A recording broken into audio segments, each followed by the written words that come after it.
Our first fact takes us to the royal kitchen.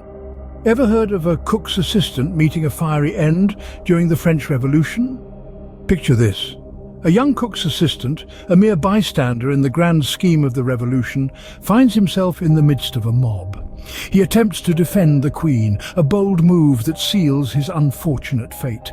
In an act of sheer brutality, the mob decides to make an example of him.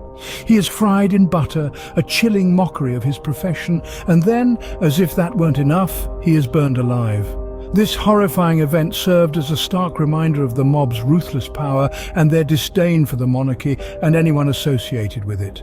The cook's assistant's tragic end paints a vivid picture of the unpredictable and often brutal nature of the French Revolution. A truly chilling tale of loyalty and the brutality of the mob, wouldn't you agree?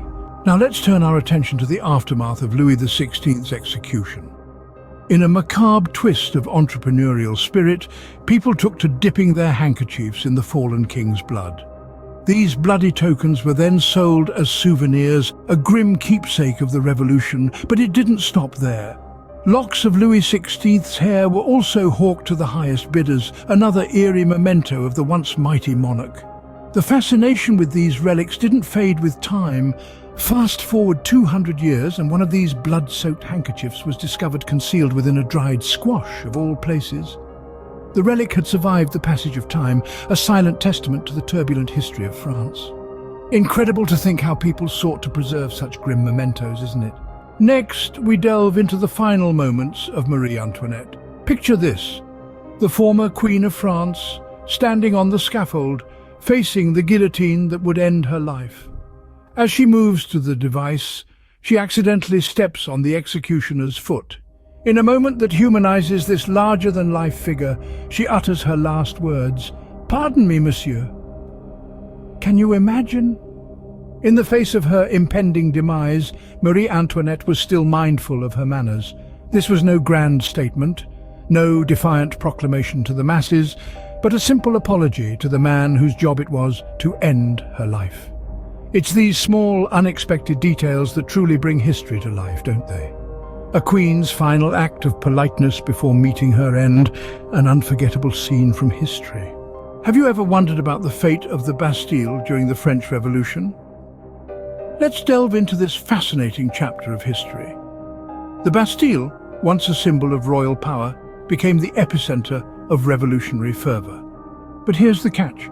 The revolutionaries had no explosives at their disposal for the demolition. So, what did they do? They took the matter, or rather the stones, into their own hands. That's right. The Bastille was torn down brick by brick, stone by stone, by the people's bare hands.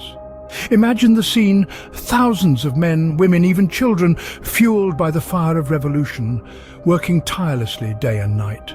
Their hands blistered and bloodied, but their spirits unbroken. Every stone they removed was a blow against tyranny, every brick a step towards liberty. The Bastille, once a towering fortress, was reduced to rubble, not by the might of cannons, but by the indomitable will of the people. A testament to the determination of the revolutionaries, wouldn't you say? Now let's shift our focus to a lighter side of the French Revolution. Amidst the chaos and turbulence, something rather unexpected was born: the first public zoo. Imagine the scene: Paris, the heart of the revolution, now filled with the unexpected sights and sounds of exotic animals. The Menagerie du Jardin des Plantes was created as a place for all to enjoy the wonders of the animal kingdom. But where did all these animals come from? The answer lies in the upheaval of the time. The National Assembly decided that the aristocrats' menageries, filled with unique and exotic creatures, should be donated to the public. So animals that had once been the private luxuries of the wealthy were now on display for everyone to appreciate. Elephants, lions, monkeys and more, all relocated from the opulent estates of Versailles to this new public home. An unusual positive outcome from the revolution, don't you think? Let's explore the economic factors that contributed to the French Revolution.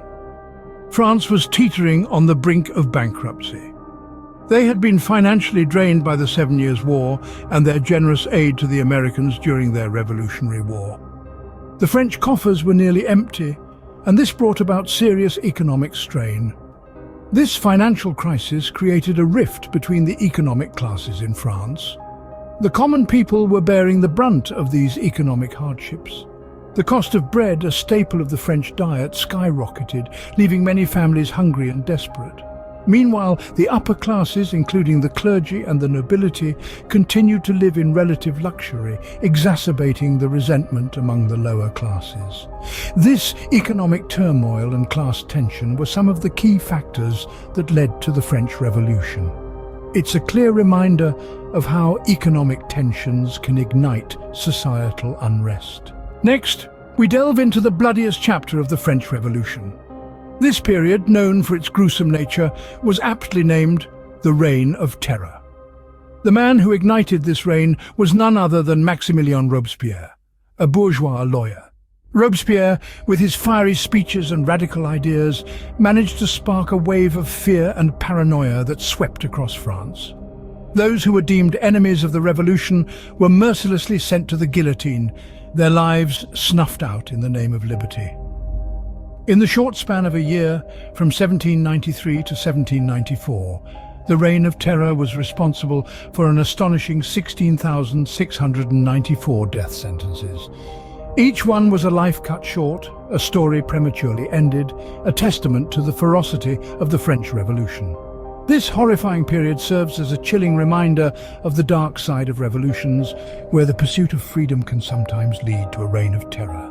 Now let's look at Robespierre's attempt to replace Catholicism during the French Revolution. The Reign of Terror was not just a period of bloody retribution, it also saw some radical societal experiments. One of these was the creation of a new religion, the cult of the Supreme Being.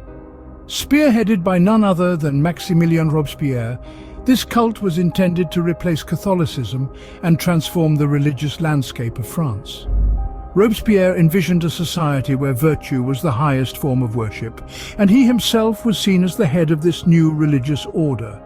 The cult of the Supreme Being promoted civic virtues over theological ones, and the Supreme Being was envisioned as a deity of reason, not of mysticism.